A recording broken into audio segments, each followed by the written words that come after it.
और मैया बोली कि बेटा अब मैं नहीं बचूंगी। तो हमने कहा मैया बेटा बेटा मत कर, राम राम कहे। तो कहा बेटा राम राम, और शरीर पूरा हो गया।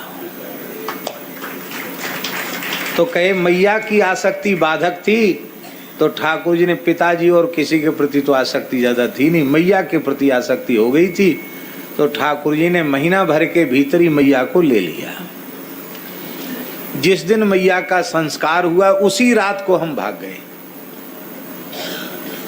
अब 13 दिन भी नहीं रुके कि मैया का भोज भंडारा हो जाए तब जाऊं। महाराज के बड़े भाई भी थे, पिता भी थे, छोड़ के चले आए। और फिर चले तो वृंदावन आए, पैदल चल करके वृंदावन आए। वृंदावन टोपी कुंज नामक स्थान में रहे। निम्बार्क संप्रदाय का स्थान था। परम सिद्ध संत बाबा श्री माधव दास जी भक्तमाली, जिनसे पूज्य पंडित श्री जगन्नाथ प्रसाद भक्तमाली जी ने भक्तमाल का प्रसाद प्राप्त किया था, वे भगवत प्राप्त महापुरुष थे।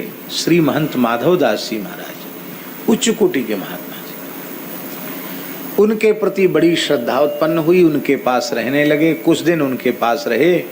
एक दिन आग्रह किया कि महाराज हमें दीक्षा दे दें।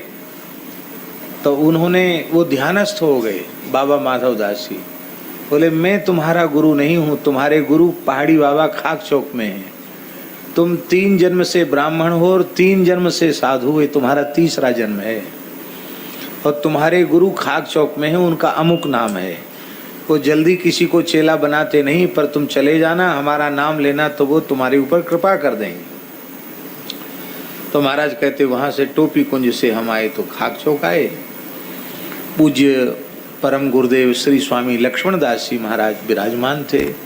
उनको बताया, बाबा माधव दास जी की आज्ञा सुनाई, तो उन्होंने दीक्षा दे दी।